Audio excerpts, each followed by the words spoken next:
Սիրելիներ, մարդկության պատմությունը լի է բաժանարար պատերով։ Եվ այդ բաժանարար պատերը շատ տարբեր անուններ ունեն։ Ոմանք ազգային պատկանելություն են կոչվում, ոմանք տարբեր լեզուներ, մշակույթ, սոցիալական կարգավիճակ, դիրք, տարբեր համոզումներ, կարծիքներ, պրինցիպներ, ինչպես նաև տարբեր արժեքներ։ Պատերը մարդկանց հեռացնում են թե միմյանցից և թե Աստծուց։ Սիրելիներ, գալով դեպի Աստծո խոսքը Եփեսացիներին ուղղված նամակում 2-րդ գլուխ 11-ից 18 համարները հետևյալն է ասում. Ուստի հիշեք, որ դուք մի ժամանակ մարմնով հեթանոսներ էիք, որ անթլպատություն է կոչվում, մարմնի վրա ձեռքով կատարված թլպատությամբ, որովհետև այն ժամանակ առանց Քրիստոսի էիք, Իսրայելի ժողովրդից անջատված ու խոստումով տրված ուխտերից օտարացած, հույս չունեիք և աշխարհում անաստված էիք, բայց հիմա Հիսուս Քրիստոսի միջոցով դուք, որ մի ժամանակ հեռու էիք, Քրիստոսի արյամբ մերձավոր դարձաք, նա է մեր խաղաղությունը, որ երկուսին մեկ դարձրեց ու միջնորմ պատը թշնամությունը վերցրեց իր մարմնով, հրահանգների և պատվիրանների օրենքը ջնջելով, որպեսզի իրենով երկու ժողովուրդներից մեկ նոր մարդ ստեղծի և խաղաղություն հաստատի և իր խաչով երկուսին մեկ մարմնով Աստծո հետ հաշտեցնի, նրանով թշնամությունը սպանելով, եկավ խաղաղություն ավետարանեց և ձեզ, որ հեռու էիք նրանից, և ձեզ, որ մոտ էիք նրան, որովհետև նրանով երկուսս մեկ հոգով հորը մոտենալու արտոնություն ունենք։ Որն էր խնդիրը, սիրելիներ, որ Պողոս առաքյալ Եփեսացիներին ուղղված նամակում գրեց այս տեքստը։ Որտեղ էր կոնկրետ խնդիրը, ինչի համար Պողոս առաքյալը այս ամենը գրեց։ Պողոսը այս հատվածը գրեց, որովհետև Եփեսոսի եկեղեցում կային թե հրեաներ և թե հեթանոսներ և նրանց միջև կար պատմական ու կրոնական բաժանում։ Կար շատ տարբեր հակասող գաղափարներ, մոտեցումներ և Աստված ճանաչողություն։ Եվ սրանք կարծես թե պատերի նման էին, որոնք կանգնած էին այս մարդկանց միջև, որոնք որ խանգարում էին այս եկեղեցում միասնությունը։ Պողոսը գրում է, որպեսզի ցույց տա, որ Քրիստոսը միավորել է հրեաներին և հեթանոսներին մեկ եկեղեցու մեջ, և նրանց միջև այլևս բաժանարար պատ չպետք է լինի։ Փրկությունը ոչ թե ազգությունից կամ օրենքի գործերից է, այլ Տեր Հիսուս Քրիստոսից։ Այդ պատճառով բոլոր հավատացյալները միասին կազմում են որպես թե մեկ ժողովուրդ, որպես մեկ մարմին, Քրիստոսի մարմինը, որպես մեկ ընտանիք, որը պատկանում է Աստծուն, անկախ տարիքից, անկախ սեռից, անկախ հասարակական դիրքից և անկախ ազգությունից։ Ով որ ճանաչի Տեր Հիսուս Քրիստոսին, ով որ նրան ընդունի որպես իր Տերը և Փրկիչը, նա Քրիստոսի մարմնի մեկ մասն է կազմում։ Տիրոջ եկեղեցու մեկ կենդանի քարն է այլևս հանդիսանում։ Այլևս օտար չենք ոչ մեկս մյուսիս համար և ոչ էլ Աստծո համար, այլ նրա ընտանիքի անդամներն ենք դառնում։ Ուրեմն Քրիստոսի միջոցով մենք այլևս Աստծո և մեկս մյուսի հետ օտարներ չենք, այլ նրա ընտանիքի անդամները, ովքեր Սուրբ Հոգու առաջնորդությամբ հորը մոտենալու, երկնավոր հորը մոտենալու արտոնություն ունենք։ Սիրելիներ, քարոզը բաղկացած է երկու կետից և առաջինը պիտի կրկին ընթերցեմ Եփեսացիս 2-րդ գլուխ 11-ից 13 համարները, որ խնդրում եմ, որ կրկին ուշադրություն դարձնեք Աստծո խոսքին, և եթե ունեք սուրբ գրքեր, կխնդրեմ, որ բացեք և հետևեք։ ուստի հիշեք, որ դուք մի ժամանակ մարմնով հեթանոսներ էիք, որ անթլպատություն է կոչվում, մարմնի վրա ձեռքով կատարված թլպատությամբ, որովհետև այն ժամանակ առանց Քրիստոսի էիք, Իսրայելի ժողովրդից անջատված ու խոստումով տրված ուխտից օտարացած, հույս չունեիք և աշխարհում անաստված էիք։ Պողոսը հիշեցնում է հեթանոս հավատացյալներին, թե ինչպիսին էին նրանք նախքան Տեր Հիսուսին հանդիպելը։ Կրկին ուզում է հիշեցնել, կրկին իրենց ուշադրությունն է դարձնում դեպի անցյալը, տեսեք, թե ով էիք մինչև Քրիստոս։ Եվ երբ որ խոսում ենք այս հատվածի մասին, ակամայից հարցը նաև մեզ է ուղղված։ Իսկ ինչպիսին էինք մենք նախքան Տեր Հիսուս Քրիստոսին հանդիպելը։ Պողոսը ասում է, հիշեք, որտեղ երբեմն մենք շատ հաճախ սկսում ենք մոռանալ, կամ երբեմն էլ կներեք, այդքան էլ հարմար չի հիշել, թե ով էինք նախքան Տեր Հիսուս Քրիստոսը։ Եվ Պողոսն ասում է, հիշեք, դուք առանց Քրիստոսի էիք։ Հիշեք, որ դուք Իսրայելի ժողովրդից անջատված էիք։ Հիշեք, որ խոստումով տրված ուխտերից օտարացած էիք։ Դուք հույս չունեիք։ Հիշեք, որ Քրիստոս չունեիք, դուք նաև հույս չունեիք։ Աշխարհում անաստված էիք։ Այս ամենը նշանակում է ապրել առանց Աստծո հետ կենդանի հարաբերության, առանց նրա ներկայության, ապրել կյանքում առանց նրա առաջնորդության և առանց փրկության վստահության, ապրել անհույս կերպով։ Տիտոսի թղթում 3 գլուխ 3 համարն ասում է, որովհետև մի ժամանակ մենք էլ, Տիտոսը չի առանձնացնում, ասելով դուք էիք անում, դուք էսպիսին էիք, հաճախակի գիտեք խնդիրը որն է, երբ որ մենք քարոզը լսում ենք, ասում ենք, ճիշտ, այսա վերաբերում է ես ինչ անձին, ես չէ, ինձ չի վերաբերում սա վերաբերում մեկ ուրիշին, հավանաբար կողքս նստածին, հավանաբար հարևանիս, հավանաբար ընտանիքի անդամին, ինձ չի վերաբերվում։ Եվ Տիտոսը ասում է, «Տև մի ժամանակ մենք էլ անմիտ էինք, անհնազանդ, մոլորված, ցանկությունների և պես անառակությունների ծառայողներ, չարությամբ և նախանձով էինք վերաբերվում»։ Այսինքն մեր շփումը մարդկանց հետ, մեր վերաբերմունքը, խոսքը լցված էր չարությամբ և նախանձով։ Նկարագրում է այն, որ մարդը ինչպես է փչացած ներսից և այս իր ներսի վիճակը ինչպես է արտահայտում դուրսը իր շուրջը գտնվող մարդկանց և շարունակելով ասում է ատելի էինք ու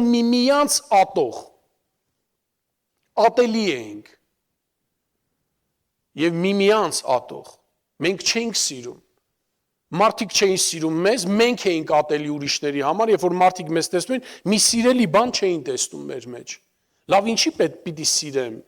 ինչի պիտի խաղաղությամբ վարվեմ, ինչի պիտի հարգեմ, և ատելի էինք ուրիշների համար։ Եվ շարունակության մեջ ասում են, նաև միմյանց էինք ատում։ Եվ շատ տարբեր պատճառներ կարող են լինել, որ մենք մեկս մյուսից ատենք։ Ոմանք ատում են մեկը մյուսից սոցիալական կարգավիճակից ելնելով, հավանաբար աղքատները հարուստներին են ատում, հարուստները աղքատներին են ատում։ Ամեն մեկը տարբեր իրավիճակներից ելնելով, մեկը մյուսին կարող են ատել, քաղաքական պատկանելիությունից ելնելով, տարբեր սեռից ելնելով, տարիքից ելնելով, ազգությունից ելնելով, բարբառային տարբերությունից ելնելով և շատ տարբեր։ Եփեսացիներին ուղված նամակում 2-րդ գլուխ 1-3 համարներն ասում է. «Եվ դուք որ մեռած էիք հանցանքների ու մեղքերի պատճառով, որոնց մեջ մի ժամանակ ընթանում էիք այս աշխարհի սովորության համաձայն, ինչ սովորություն որ ուներ այս աշխարհը, այդ սովորության պես էիք գնում դուք մի ժամանակ, ոչ թե ըստ ավետարանի սովորության, ոչ թե ըստ քրիստոնեական կյանքի, այլ ինչպես որ աշխարհն էր թելադրում, ինչպես որ նա էր սովորեցնում, ինչպես որ նա էր ձեզ դրդում, որ դուք ձեր կյանքի մեջ վարվեք։ Եվ ասում է, համաձայն ըստ կամքի այն իշխանի, որ իշխում է օդի տարածությունից, այն ոգու, որ այժմ ներգործում է ապստամբ որդիների մեջ, նրանց թվում նաև մենք բոլորս մի ժամանակ ապրում էինք մեր մարմնական ցանկություններով, մարմնի ու մտքի կամքը կատարելով եւ էյության, բարկության արժանի որդիներ էինք, մեկս որդիներ էինք մյուսների պես։ Եվ նկարագրում է մի ժամանակ մենք էլ էինք այսպես, հեռացած Աստծուց, առանձնացած եւ բարկության արժանի որդիներ էինք։ Մարդիկ էինք, որ արժանի էին, որ մեզ վրա Աստված բարկանար, որովհետև գտնվում էինք մեղքի մեջ եւ Աստծուց հեռացած։ Զահաց մեր հանապազոր գրքույկից ուզում եմ բերել մեկ օրինակ, անգլիախոս մշակույթում կա մի արտահայտություն, ալբատրոսը պարանոցին, որը նշանակում է ծանր բեռ եւ հղում է կատարում անգլիացի բանաստեղծ Սեմյուել Քոլրիջի հայտնի հին նավաստու պատմությունը այդ բալադից։ Այս բալադում նավաստին կրակում եւ սպանում է անմեղ ալբատրոսին։ Անձնակազմը որոշում է, որ նավաստու դաժան արարքը անեծք է բերել իրեն ճանապարհորդության վրա եւ ստիպում է նրան որպես պատիժ պարանոցին կրել սատկած թռչունը։ Սիրելիներ, մեր կյանքում էլ կարող են լինել բաներ, որոնք ծանր բեռի պես կախված են մեր վզին եւ մեզ հիշեցնում են մեր անցյալը։ Ինչպես որ այս նավաստու վզին կախվեց այս թռչունը հիշեցնելու իր սխալ արարքը, իր վատ արարքը։ Այնպես էլ երբեմն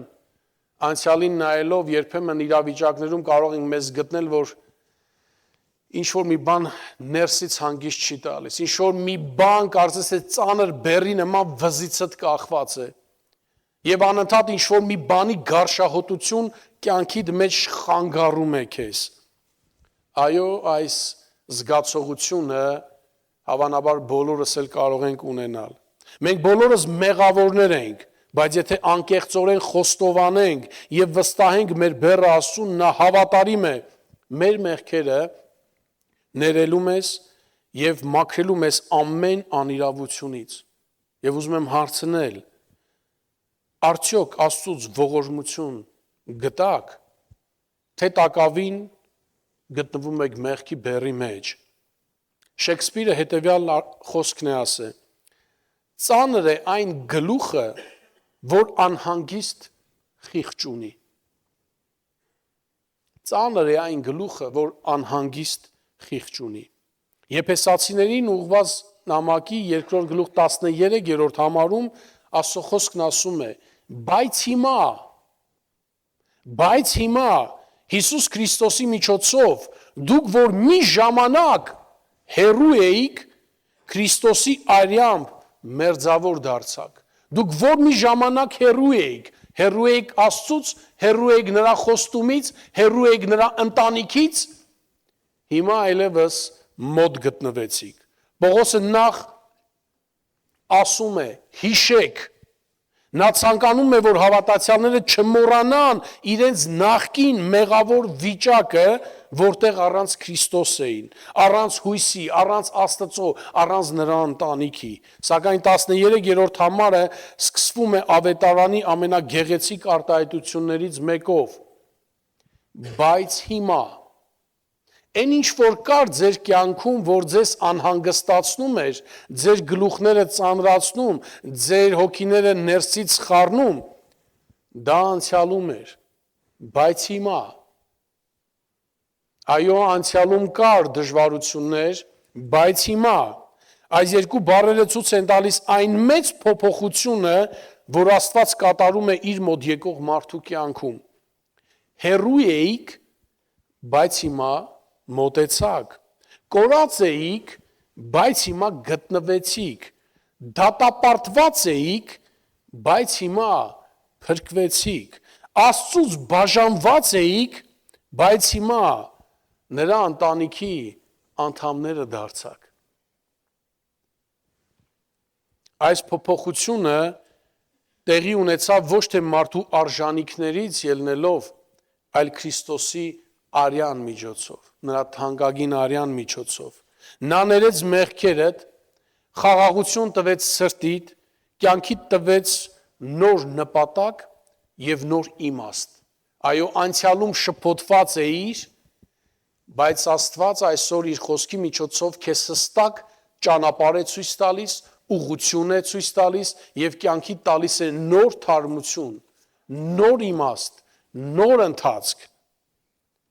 Եվ ասում է հիշիր, որ անցյալը քեզ խայտառակելու համար չէ, այլ քեզ տալու նոր հնարավորություն, կյանքդ սկսելու նոր էջից։ Սիրելիներ, մարդը ոչ միայն անցյալ ունի, այլ նաև ապագա ունի։ Քրիստոսը չի փոխում միայն քո ներկան, այլ նաև փոխում է քո ամբողջ ապագան։ Եթե Աստված ներել է քո մեղքերը, ապա մի ապրեք անցյալից կապված շղթաներով։ Աստված քեզ համար պատրաստել է նոր ճանապարհ, քեզ տվել է նոր նպատակ եւ նոր հույս է տվել Տերը։ Նյուտոնը ասել է. ես մեծ մեղավոր եմ, բայց Քրիստոսը մեծ փրկիչ է։ Այո, ես մեծ մեղավոր եմ։ Նայելով անցյալի իմ կյանքին, նայելով հիմա ես տեսնում եմ, որ հոգևոր կյանքի մեջ ես ձախողում եմ։ Ես ի վիճակի չեմ ինքնուրույն, իմ ուժերով, իմ բարոյական կերպարով կամ իմ հզոր ուղեղով, իմ մտածելակերպով լուծել այս մեղքի խնդիրը։ Բայց մեկ բան գիտեմ, ես մեծ մեղավոր եմ, բայց Քրիստոսն էլ մեծ փրկիչ։ Պողոս առաքյալ Փիլիպպեցիներին ուղված նամակում գրում է հետևյալը, համարներում ասում է. եղբայրներ, ես ինձ չեմ համարում, որ հասել եմ, բայց մի բան կա, հետևում թողածը մոռանալով դեպի առջևի եղածներն եմ ձգտում, հետևում եմ նպատակակետին, Հիսուս Քրիստոսով դեպի վեր, երկինք, Աստծո կողմից կոչվելու մրցանակին։ Մեկ բան կա, որ անում եմ, անցյալում եղածը թողնում եմ անցյալում, որտեղ Աստված ինձ նոր առիթ է տվել, նոր հնարավորություն, նոր ճանապարհ, նոր ընթացք, ես սկիզբն եմ նայում, առջևս եմ նայում, ընթացքս եմ նայում, իմ առջև եղող Քրիստոսին եմ նայում,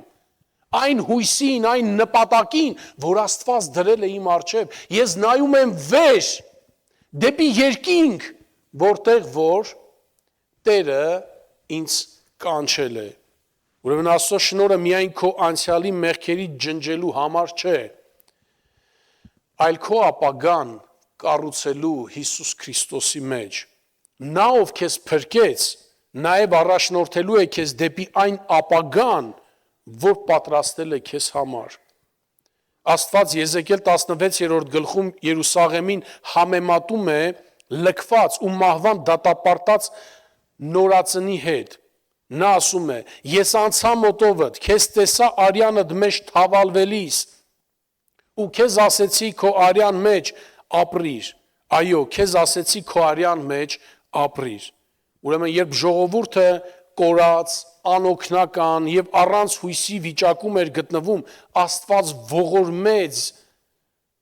փրկեց, աճեցրեց, պաշտպանեց, զորացրեց եւ իր սեփական ժողովուրդը դարձրեց։ Սակայն երբ այս ժողովուրդը զորացավ, հաջողությունների հասավ, մոռացավ Աստծուն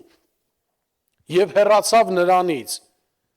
Սիրելիներ, երբեմն մենք էլ ենք այսպես վարվում։ Երբեմն մենք էլ ենք ցավոք սրտի այսպես վարվում։ Աստված մեզ գտնում է մեր ամենատկար վիճակի մեջ, զորացնում, բարձրացնում, հաստատում, եւ մեկ էլ հանկարծ մենք ուզում ենք անկախանալ, ասելու որ վերջ, ես ինքնուրույն եմ, այլևս Տեր Աստված քո կարիքը չունեմ։ Արդեն ստացային ինչ որ պետք էր տվեցիր ինձ։ Աշխատանք էի ուզում, տվեցիր։ Տուն էի ուզում, տվեցիր, ընտանիք էի ուզում, տվեցիր։ Ապահովություն էի ուզում անձիս համար, տվեցիր։ Եվ այս տեսակ շատ մարդիկ կան, ովքեր որ իրենց կյանքի ամենադժվարին պարագայի մեջ Աստծո առջև ծունկի կարող են գալ, խնդրել, աղաչել Տեր, պահի զավակիս, օգնիր եւ այլն, բայց հենց երբ որ Աստված իրենց աղոթքի պատասխանը տալիս է, վերջ, այսքանով ավարտում է իրենց հոգևոր կյանքը։ Ոչ կգան եկեղեցի եւ ոչ էլ աղոթքի կյանք կունենան։ Երբեմն այո, իսկապես մենք էլ ենք այս տեսակ վարվում։ Աստված մեզ գտնում է մեր ամենացածր վիճակում եւ տալիս է կյանք, տալիս է արժեք եւ տալիս է օրհնություն, բայց մենք պետք է զգույշ լինենք, որ օրհնությունների մեջ չմոռանանք օրհնողին։ Եփեսացիս 2:13-ը մեզ հիշեցնում է, որ քրիստոնյայի կյանքը դա մի մեջ շրջադարձ է։ Մի ժամանակ հեռու էինք, բայց հիմա Քրիստոսի արյամբ մերձավոր դարձանք։ Սա է ավետարանի հրաշքը։ Աստված մեղավորին, օտարացած, ճաճացած, անհույս, աննպատակ եւ անհաշտ վիճակից բերում է իր սուրբ ներկայության մեջ։ Երկրորդ կետը 14-18 համարներն ասում է. նա է մեր խաղաղությունը։ Երբեմն մենք հարցի լուծումը այլտեղ ենք ուզում փնտրել։ Նա է մեր խաղաղությունը, որ երկուսին մեկ դարձրեց ու միջնորմ պատը թշնամությունը վերացրեց իր մարմնով։ Հրահանգների եւ պատվիրանների օրենքը ջնջելով, որպեսզի իրենով երկու ժողովուրդներից մեկ նոր մարդ ստեղծի եւ խաղաղություն հաստատի, եւ իր խաչով երկուսին մեկ մարմնով Աստծո հետ հաշտեցնի, նրանով թշնամությունը սպանելով, եկավ խաղաղություն ավետարանեց եւ ձեզ որ հեռու էիք նրանից եւ ձեզ որ մոտ էիք նրան, որովհետեւ նրանով երկուսս մեկ հոգով հոր մոտենալու արտոնություն ունենք։ Պողոսը խոսում է բոլոր ժողովուրդների եւ Աստծո միջև եղած թշնամության բաժանող պատի մասին, որը կոչվում է մեղք, որը կոչվում է անհավատություն։ Բայց Քրիստոսը խաչի վրա երկուսին մեկ դարձրեց ու բաժանող պատը թշնամությունը վերցրեց եւ տվեց խաղաղություն։ Քրիստոսով երկուսս մեկ հոգով հորը մոտենալու արտոնություն ունենք։ Ինչպես Քրիստոսով մարդկանց միջև եղավ հաշտություն, այնպես էլ Քրիստոսով եղավ հաշտություն մարդու եւ Աստծո միջև։ Ուրեմն խաչը ուղղահայաց հաշտություն է բերում Աստծո հետ եւ հորիզոնական հաշտություն է բերում մարդ հարաբերության մեջ։ Քրիստոնեական միաբանությունը հիմնված չէ լեզվի, մշակույթի, կրոնի, սեռի կամ սոցիալական դիրքի վրա, այն հիմնված է խաչալ եւ հարուցյալ Հիսուս Քրիստոսի վրա։ Եթե Քրիստոսը ներել է մեզ, մենք նույնպես պետք է ներենք։ Եթե Տեր Հիսուս Քրիստոս քանդել է այդ բաժանող պատը մեր մեջից, ապա մենք նոր պատեր պետք չունենք կառուցենք ոչ իրար առջև եւ ոչ էլ Աստծո առջև։ Ուստի ավետարանը տարբեր ազգերի, մշակույթների եւ անցյալի ու ներկայի մարդկանց միավորում է Քրիստոսի մարմնի եկեղեցու մեջ եւ բոլոր հավատացյալներին տալիս է նույն ազատ մուտքը դեպի Աստծո ներկայություն։ Երկրորդ Կորինթացիս 2:18-20 համարներում գրված է. այնինչ Աստծուց է, որ մեզ Հիսուս Քրիստոսի միջոցով իր հետ հաշտեցրեց ու մեզ հաշտության ծառայություն տվեց, որովհետև Աստված էր, որ Քրիստոսով աշխարհին իր հետ հաշտեցրեց եւ նրանց հանցանքները իրենց ներեց եւ հաշտության խոսքը մեր մեջ դրեց, արդ Քրիստոսի անունով ենք պատգամաբերություն անում, որովհետև որպես թե Աստված ինքն է մեր միջոցով պատգամում, հանուն Քրիստոսի աղաչում ենք, հաշտվեք Աստծո հետ։ Այս հատվածում 3 կարևոր բան կա, որ պիտի շեշտվի։ Նա հաշտեցրեց մեզ Աստծո հետ, ներեց մեր մեղքերը եւ մեզ տվեց հաշտության ծառայությունը, մեզ վստահեց հաշտության խոսքը, մեզ դարձնելով իր պատգամաբերները։ Այսպիսով մենք ոչ միայն Աստծո հետ հաշտված մարդիկ ենք, այլ նաև հաշտություն քարոզող մարդիկ, ովքեր աշխարհին փոխանցում են Աստծո կոչը, աղաչում ենք, հաշտվեք Աստծո հետ։ Ամփոփելով Քրիստոսի միջոցով մենք այլևս անհույս, չներված եւ օտարներ չենք, այլ Աստծո ընտանիքի անդամներ, ովքեր հաշտվել են Հոր հետ եւ կանչված են այդ հաշտությունը փոխանցելու աշխարհին։ Սիրելիներ, 2 հարց ունեմ, որ պիտի տամ եւ խնդրել եմ, որ մտածեք այդ հարցերի շուրջ։ Առաջինը, եթե Աստված Քրիստոսի միջոցով քեզ հաշտեցրել է իր հետ, ապա կա արդյոք որևէ մարդ, ում հետ դեռ հրաժարվում ես հաշտվելու։ Եվ երկրորդ հարցը, Քրիստոսը քեզ հաշտեցրեց Աստծո հետ, իսկ դու ում ես այսօր տանում այդ հաշտության պատգամը։ Եկեք մտածենք այս հարցերի շուրջ։ Աստված թող օրհնի բոլորի սիրելիներ։